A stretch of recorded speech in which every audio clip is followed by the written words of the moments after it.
El sonido de las copas de cristal chocando resonaba en el exclusivo club privado de la Ciudad de México. Diego Mendoza, el implacable director del Grupo Mendoza, observaba la ciudad desde el ventanal con una mezcla de aburrimiento y arrogancia. A su lado, su socio y supuesto mejor amigo, Javier Cárdenas, sonreía con malicia.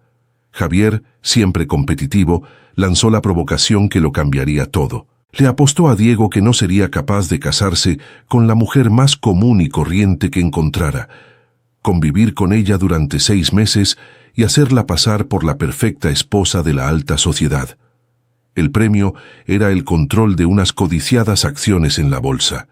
Diego, con el orgullo de un hombre que jamás había perdido un reto, aceptó sin dudarlo. Para él, las personas eran simples piezas de ajedrez, y conseguir una esposa temporal sería tan fácil como firmar un contrato más.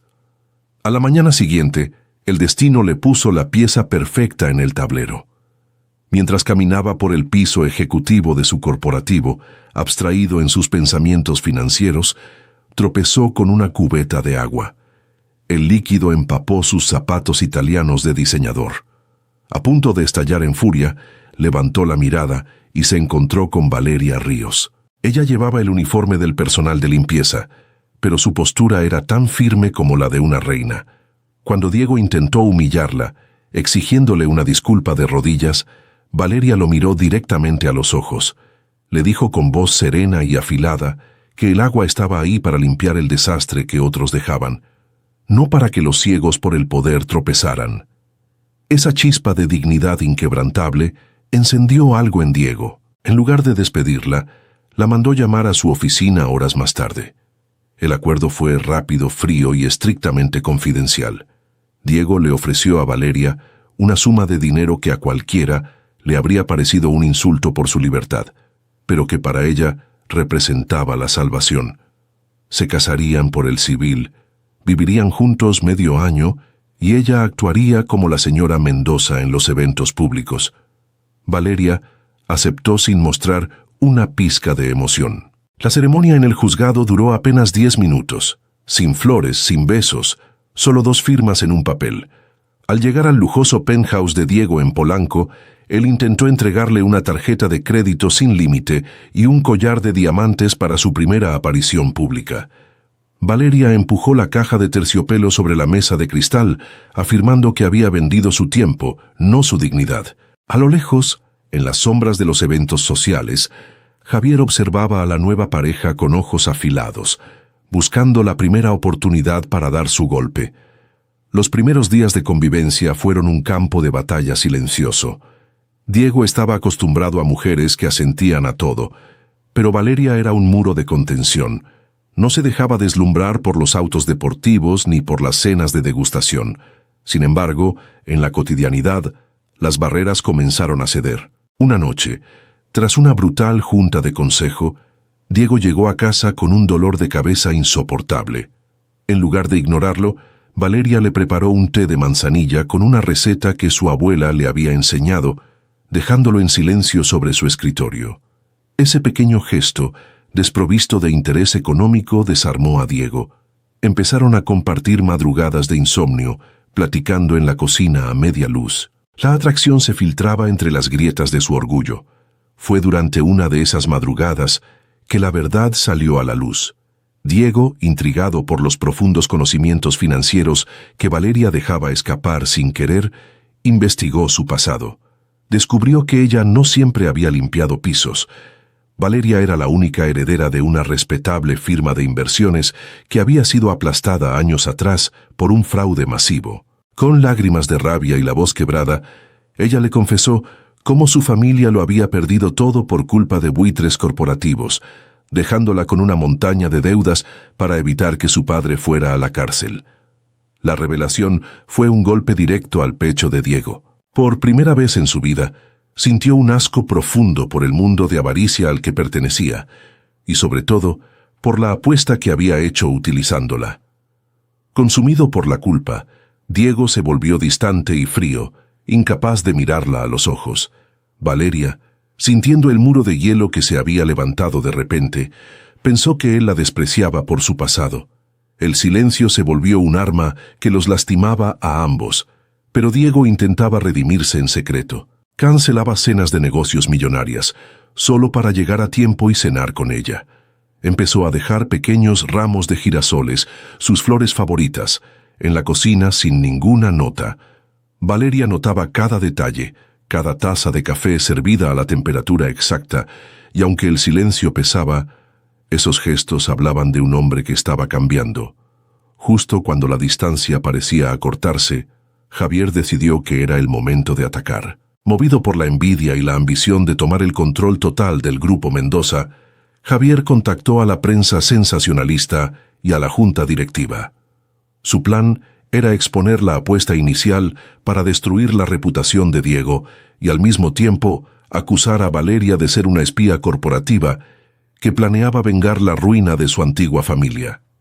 La tormenta se desató justo en la gala de aniversario de la empresa. Javier tomó el micrófono frente a cientos de invitados y periodistas, listo para revelar el oscuro origen del matrimonio Mendoza. Lo que Javier no sabía era que Diego no se había quedado de brazos cruzados. Antes de que el traidor pudiera soltar su veneno, Diego proyectó en las pantallas gigantes del salón una serie de documentos y transferencias bancarias. No eran pruebas sobre la apuesta, sino los registros ocultos del fraude que había destruido a la familia de Valeria años atrás. Las firmas en las cuentas fantasma pertenecían sin lugar a dudas a Javier Cárdenas. El salón estalló en murmullos de estupor. Valeria miró los documentos, sintiendo que el aire abandonaba sus pulmones al entender que el hombre que había arruinado a su padre estaba ahí mismo. Javier, acorralado y pálido, intentó negar las acusaciones, pero los inversionistas le dieron la espalda en ese mismo instante. Fue expulsado del recinto por la seguridad de la empresa, perdiendo sus acciones, su prestigio y su futuro en un solo parpadeo. Con el salón aún vibrando por la conmoción, Diego tomó la mano de Valeria y la guió a un lugar apartado. Allí, sin el escudo de su arrogancia, le confesó toda la verdad. Le habló de la estúpida apuesta inicial, pero también de cómo ella había derribado todas sus defensas. Con voz firme pero llena de vulnerabilidad, le pidió perdón, asegurándole que el contrato había terminado, pero que sus sentimientos apenas comenzaban. Valeria sintió el dolor de la mentira inicial, pero el hombre que tenía enfrente, el que acababa de hacer justicia por su familia, ya no era el millonario frívolo que conoció. Con lágrimas en los ojos, ella aceptó su perdón, cerrando la brecha con un beso que borraba el pasado y sellaba un nuevo comienzo. Los meses pasaron y cuando ella menos lo esperaba, todo había cambiado para mejor. Lejos de conformarse con ser una esposa de sociedad, Valeria inauguró su propia firma de consultoría financiera, respaldada por el capital inicial de Diego, dedicada exclusivamente a asesorar a familias víctimas de fraudes corporativos. Trabajaban en edificios separados, pero cada noche se encontraban en el mismo hogar, un lugar libre de contratos y apuestas, lleno de un amor que había nacido de las cenizas de la adversidad. Ya no había deudas que pagar, ni secretos que ocultar, solo un futuro brillante construido con las manos entrelazadas de dos personas que aprendieron a ver más allá del dinero. Si esta historia tocó tu corazón, compártela con alguien que necesite escuchar una buena historia de amor y redención. Inscríbete en el canal para acompañar las próximas historias. Nos vemos en la próxima. El reloj de péndulo resonaba con fuerza en el despacho principal de Valera Capital, marcando cada segundo como una sentencia. Mateo Valera, el heredero más codiciado y temido del país, leía el testamento de su abuelo con la mandíbula tensa. Las condiciones eran claras y absolutas. Para asumir la presidencia y evitar que su propia madre, Leonor, desmantelara la empresa para venderla en partes, Mateo debía estar casado antes de terminar el mes. No había tiempo para cortejos ni romances vacíos. Necesitaba una solución inmediata, una transacción limpia, que le asegurara el control del imperio familiar.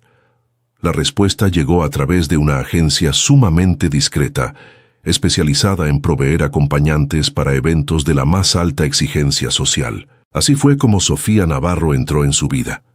Durante la gala benéfica del Museo de Arte Contemporáneo, ella apareció con un vestido sobrio pero impecable, caminando con la seguridad de quien domina el mundo sin necesidad de poseerlo. Cuando Mateo le ofreció una copa del champán más caro de la noche, esperando que ella se deslumbrara, Sofía la rechazó con una sonrisa educada. Le comentó en voz baja que prefería el agua mineral, ya que esa cosecha en particular tenía un retrogusto demasiado ácido para su paladar. Mateo, acostumbrado a mujeres que fingían asombro ante su riqueza, se quedó sin palabras por un instante. El acuerdo se firmó 2 días después en una oficina gris, rodeados de abogados. Un matrimonio por bienes separados, con una duración de 1 año y una compensación económica que resolvería la vida de cualquiera. Durante la breve ceremonia en el registro civil no hubo sonrisas ni miradas cómplices, solo el rasgueo de las plumas sobre el papel. Al salir, Leonor Valera los esperaba en el pasillo. La madre de Mateo escaneó a Sofía de pies a cabeza con evidente desdén, advirtiéndole que las cazafortunas nunca duraban en su familia. Lejos de intimidarse, Sofía levantó la barbilla y le respondió con absoluta calma que el dinero era la menor de sus preocupaciones, dejando a la matriarca hirviendo de rabia. La vida en la enorme mansión Valera se convirtió en un delicado juego de ajedrez. Mateo intentaba imponer sus reglas, marcando horarios y protocolos, pero Sofía fluía por la casa con una independencia que lo desarmaba. Un día, después de una discusión donde ella se negó rotundamente a usar un collar de esmeraldas de la familia para una cena de negocios, argumentando que no era un maniquí de exhibición, Mateo descubrió a Sofía en la biblioteca. Estaba acurrucada en un sillón, leyendo un tratado de economía antigua bajo la luz de una tormenta eléctrica. Se sentó a su lado y por primera vez las barreras cayeron. Platicaron hasta el amanecer sobre arte, filosofía y los vacíos que dejaba el poder, encontrando en el otro un refugio inesperado. Sin embargo, la intriga consumía a Mateo. La educación impecable de Sofía y su desapego por el lujo no encajaban con el perfil de una acompañante contratada. Rompiendo las reglas de su propio trato, contrató a un investigador privado. El reporte llegó semanas después y cayó como un balde de agua fría. Sofía Navarro no era su verdadero nombre. Ella era la única heredera de la dinastía Montenegro, una de las familias más ricas de Europa, que había renunciado a su fortuna y a su título tras descubrir los negocios sucios de su padre, prefiriendo vivir en el anonimato y la paz. Cuando Mateo la confrontó, mostrándole los documentos, el dolor inundó los ojos de Sofía. No le dolió que supiera su secreto, le dolió la traición de haber sido investigada como un activo corporativo más. La mansión se sumió en un invierno silencioso. Sofía apenas le dirigía la palabra, refugiándose en su frialdad, y Mateo sintió por primera vez el terror de perder algo que el dinero no podía comprar. Intentó acercarse, no con joyas ni cuentas bancarias, sino con gestos invisibles para el resto del mundo. Despidió al chef una noche para prepararle él mismo unos sencillos tacos de canasta que ella había mencionado extrañar, y dejó sobre su almohada una primera edición de aquel libro de economía que leían juntos, sin ninguna tarjeta adjunta. Sofía notaba cada esfuerzo, viendo cómo el muro de arrogancia de Mateo se desmoronaba lentamente bajo el peso de su arrepentimiento. Fue entonces cuando Leonor dio su golpe maestro. Habiendo escarbado también en el pasado de Sofía, convocó a una junta extraordinaria del Consejo Directivo. Su plan era destituir a Mateo argumentando inestabilidad mental y fraude, amenazando con filtrar a la prensa que el matrimonio era una farsa orquestada con una fugitiva inestable, manchando irremediablemente la imagen de Valera Capital. Leonor sonreía triunfante en la cabecera de la enorme mesa de cristal, segura de que los inversionistas le darían el poder absoluto. Las puertas de roble se abrieron de golpe. Mateo y Sofía entraron juntos, tomados de la mano. Sin perder la compostura, Mateo tomó la palabra y desmintió cada una de las mentiras de su madre. Pero fue Sofía quien dio el golpe final. Frente a todos los hombres de traje, reveló su verdadera identidad con orgullo, demostrando que su patrimonio personal, al que podía acceder si así lo deseaba, superaba con creces el valor de Valera Capital. No necesitaba el dinero de Mateo, estaba ahí por elección. Además, Mateo entregó carpetas a los accionistas, detallando los intentos de Leonor por desviar fondos a cuentas en paraísos fiscales. El silencio en la sala fue absoluto. Uno a uno, los aliados de Leonor bajaron la mirada y le retiraron su apoyo. Humillada, sin poder ni influencia, Leonor fue escoltada fuera del edificio que juró dominar, perdiendo el respeto de todos los que alguna vez la temieron. En la soledad de la oficina, Mateo se acercó a Sofía. Con la voz temblorosa, le confesó que el imperio y la herencia ya no significaban nada si ella no formaba parte de su vida. Le pidió perdón desde el fondo de su alma, renunciando a su orgullo, y le ofreció la única cosa que nunca le había dado a nadie, su vulnerabilidad. Sofía, viendo la sinceridad pura en sus ojos, dejó caer la última de sus armaduras y acortó la distancia con un abrazo que curó todas las heridas. Los años pasaron y la vida en la ciudad quedó como un recuerdo lejano. Habiendo asegurado el futuro de la empresa en manos de una mesa directiva confiable, Mateo y Sofía dejaron atrás el mundo corporativo. Se mudaron a una hermosa casa frente a las costas de Oaxaca, donde abrieron una pequeña fundación para proteger el arte local. Rodeados por el sonido del mar, libres de presiones, testamentos y secretos, descubrieron que la verdadera fortuna no se guarda en los bancos, sino en la paz de despertar cada día junto a la persona que amas. Si esta historia logró mover algo dentro de ti, no dudes en compartirla con alguien que necesite recordar que el amor verdadero no tiene precio.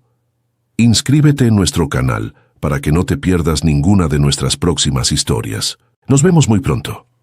El ruido ensordecedor del tráfico en la avenida Paseo de la Reforma apenas se percibía en la oficina principal de Castañeda Holdings. Julián Castañeda, un magnate conocido tanto por su brillantez financiera como por su aversión al compromiso, caminaba de un lado a otro frente a su ventanal. La fusión más importante de la década, un trato multimillonario con un conservador conglomerado asiático, estaba a punto de colapsar por un solo detalle. Los inversionistas exigían negociar con un hombre de familia, alguien que proyectara estabilidad, y Julián tenía la reputación de ser un soltero empedernido. Desesperado por no perder el contrato de su vida, suplicó una solución al aire, sabiendo que necesitaba una esposa presentable en menos de 48 horas. Fue entonces cuando la puerta de cristal se abrió y entró Camila Ortiz, su nueva asistente personal, cargando una montaña de carpetas que él llevaba semanas ignorando. Acostumbrado a que sus empleados temblaran ante su presencia, Julián se sorprendió cuando Camila dejó los documentos sobre el escritorio con un golpe seco, exigiéndole que firmara las autorizaciones de nómina antes de que el personal de planta se quedara sin sueldo. Su voz no tenía el más mínimo rastro de sumisión. Julián la observó realmente por primera vez. No llevaba ropa de diseñador, pero su postura recta y su mirada desafiante gritaban que no le tenía miedo a su poder. Sin pensarlo dos veces, Julián le propuso un trato absurdamente frío. Le ofreció liquidar la inmensa hipoteca de sus padres a cambio de que fingiera ser su esposa durante los próximos 6 meses, asintiendo y sonriendo en las cenas corporativas. Camila lo miró con desprecio, afirmando que su dignidad no estaba en venta, pero tras un pesado silencio, aceptó bajo la estricta condición de que sus vidas privadas se mantuvieran completamente separadas. La formalización del acuerdo fue tan gris como el clima de esa mañana. Se casaron en una notaría discreta, firmando un contrato prenupcial asfixiante redactado por Roberto del Mazo, el abogado de confianza de la familia Castañeda. Roberto, un hombre de sonrisa resbaladiza y mirada calculadora, observaba a Camila como un halcón, advirtiéndole en voz baja que si intentaba aprovecharse de la fortuna de su jefe, él mismo se encargaría de destruirla. Lejos de acobardarse, Camila se negó a aceptar el presupuesto que Julián le ofreció para renovar su guardarropa. Argumentó tajantemente que si los inversionistas no podían ver el valor en una mujer por su inteligencia y no por las etiquetas de sus vestidos, entonces no valía la pena el negocio.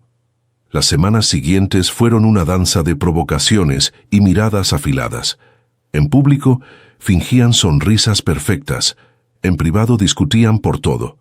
Sin embargo, la tensión comenzó a transformarse en algo más profundo cuando Julián cayó en cama con una fiebre altísima, producto del estrés extremo. En lugar de llamar a la enfermera privada y marcharse, Camila se quedó a su lado toda la noche. Le colocó compresas frías en la frente y se aseguró de que tomara sus medicamentos, mostrándole una ternura silenciosa que él nunca había recibido en su mundo de lujos vacíos. A la mañana siguiente, cuando la fiebre cedió, Julián despertó y la vio dormida en el sillón junto a su cama.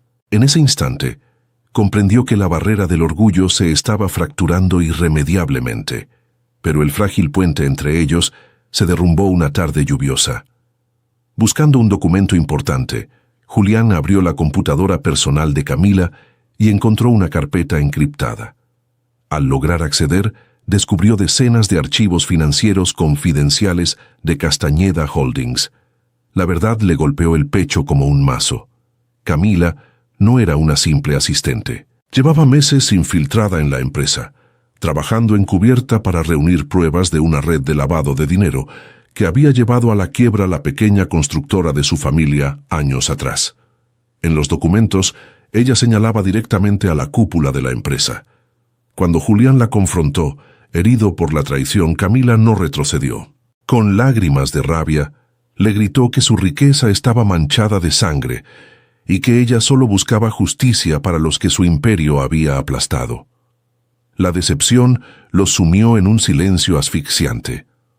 Julián se sintió utilizado, pero al revisar a fondo las pruebas que Camila había recolectado, descubrió con horror que ella tenía razón sobre el desvío de fondos.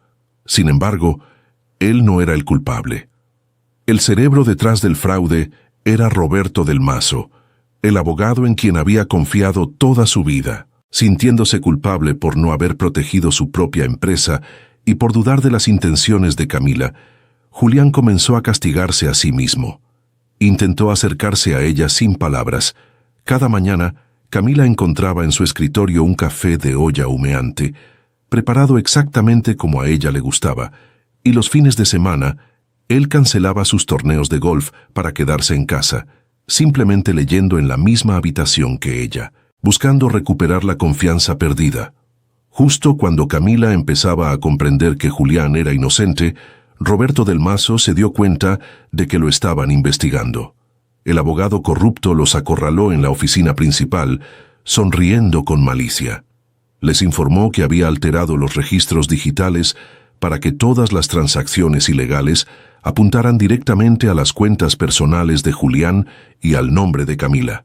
Su amenaza era clara: o Julián le cedía la presidencia de Castañeda Holdings y las acciones mayoritarias, o entregaría el expediente falso a las autoridades esa misma noche, enviándolos a ambos a una prisión federal y destruyendo cualquier esperanza de justicia para la familia de ella. Lo que el arrogante abogado ignoraba era el ingenio de Camila y la determinación de Julián. Esa misma noche, durante el banquete de celebración con los inversionistas asiáticos, Roberto subió al podio preparado para anunciar la supuesta renuncia de Julián por motivos de salud.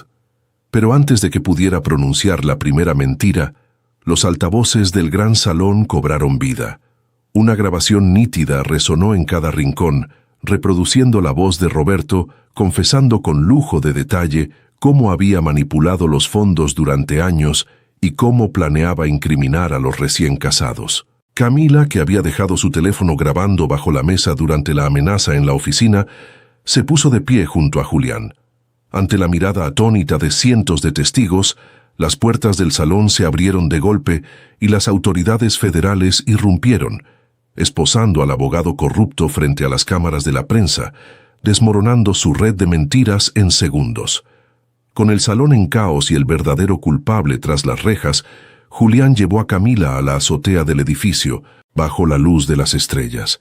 Allí, despojándose de su coraza de director implacable, la miró a los ojos y le ofreció la disculpa más sincera de su vida.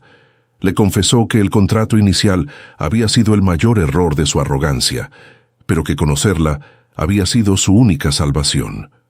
Le pidió que no se fuera, no como un acuerdo de negocios, sino como la mujer que le había enseñado el verdadero significado del valor y la lealtad. Camila, viendo al hombre honesto y vulnerable que se escondía detrás del traje a la medida, dejó caer sus propias defensas y selló la reconciliación con un beso cargado de promesas reales. Meses después, el corporativo lucía completamente diferente. En una ceremonia pública y emotiva, Julián limpió oficialmente el nombre de la constructora de la familia de Camila, devolviéndoles su patrimonio y restaurando su honor en la industria. Juntos, no solo salvaron la fusión empresarial, sino que transformaron la compañía en un verdadero pilar de ética. En ese estrado, tomados de la mano y sin contratos de por medio, demostraron que el poder más grande no se mide en cuentas bancarias, sino en la valentía de enfrentar la verdad por la persona que amas. Si esta historia resonó en tu interior, compártela con alguien que necesite saber que la justicia y el amor verdadero siempre encuentran su camino a la luz. Inscríbete en el canal para acompañarnos en nuestras próximas historias. Nos vemos en el próximo relato. Editar. El infográfico representa el viaje emocional y social de Diego y Valeria, mostrando cómo una relación nacida de una apuesta humillante termina convirtiéndose en una historia de transformación, justicia y propósito. Al inicio aparecen como dos personas de mundos opuestos. Diego vive rodeado de lujo y poder, mientras Valeria trabaja en la limpieza y carga con las consecuencias de un fraude que destruyó a su familia. La historia deja claro que la posición económica no determina el verdadero valor de una persona. Aunque Diego posee dinero e influencia, es Valeria quien demuestra mayor dignidad y firmeza. La cubeta de agua simboliza el primer choque entre esos mundos. Diego la interpreta como una ofensa a su autoridad, pero Valeria responde sin someterse. Ese momento revela el abuso de poder frente a la dignidad humana. Diego está acostumbrado a convertir las relaciones en acuerdos, por eso cree que también puede comprar el tiempo y la obediencia de Valeria. Ella acepta el contrato por necesidad, pero establece que su dignidad no forma parte del trato. El té de manzanilla representa el comienzo del cambio. Valeria cuida a Diego sin esperar dinero ni reconocimiento.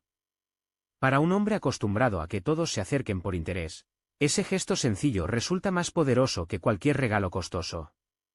La convivencia les permite descubrir lo que existe detrás de las apariencias. Diego reconoce la inteligencia y fortaleza de Valeria, mientras ella descubre que debajo de su frialdad existe un hombre capaz de sentir culpa y cambiar. El pasado de Valeria introduce la dimensión psicológica del trauma. Ella no vive en la pobreza por falta de capacidad, sino por un delito financiero que destruyó la estabilidad de su familia. Su experiencia refleja que las víctimas de fraude no solo pierden dinero, también pierden seguridad, oportunidades y confianza.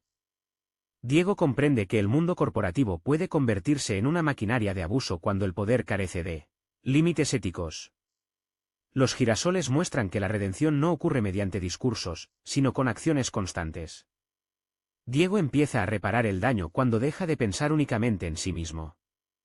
Sin embargo, su silencio demuestra que la culpa, cuando no se comunica, puede convertirse en sufrimiento.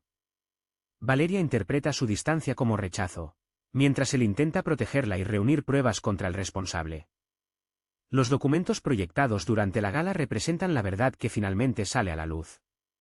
Javier encarna la envidia, la manipulación y la ambición sin conciencia. Su caída no es solo una derrota personal, sino una restauración simbólica para Valeria y su familia. La justicia recupera el honor que el fraude les había quitado y obliga a Diego a reconocer la corrupción de su propio entorno. El cierre destaca que el amor verdadero no puede sostenerse sobre contratos, secretos o desigualdad. Valeria perdona a Diego porque observa una transformación real, pero no renuncia a su autonomía.